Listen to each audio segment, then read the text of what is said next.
ఈరోజు తెల్లవారుజామున కర్నూలు జిల్లాలో ఘోర ప్రమాదం జరిగింది. కల్లూరు మండలం చిన్నటేకూరులో ప్రైవేట్ ట్రావెల్స్ బస్సు ప్రమాద ఘటన ప్రదేశాన్ని పరిశీలించారు జిల్లా కలెక్టర్ డాక్టర్ ఏసీ. వివరాల్లోకి వెళ్తే హైదరాబాద్ నుండి బెంగళూరు వెళ్తున్న కావేరీ ప్రైవేట్ ట్రావెల్స్ బస్సులో దాదాపు 41 మంది ప్రయాణికులు ఉన్నట్టు భావిస్తున్నారు.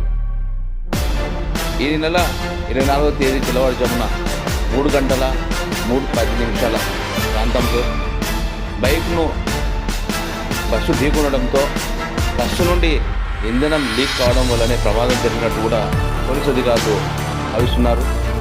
ఈ ప్రమాదంలో దాదాపు 21 మంది సురక్షితంగా ఉన్నట్టు కూడా సమాచారం అందుతూ ఉంది. మిగిలిన 20 మందిలో 11 మంది మృతదేహాలను ప్రస్తుతం గుర్తించడం జరిగింది. అయితే మిగిలిన వారిని గుర్తించే పనిలో ప్రస్తుతం ఉన్నట్టు కూడా కర్నూలు జిల్లా కలెక్టర్ డాక్టర్ శ్రీ తెలియజేశారు.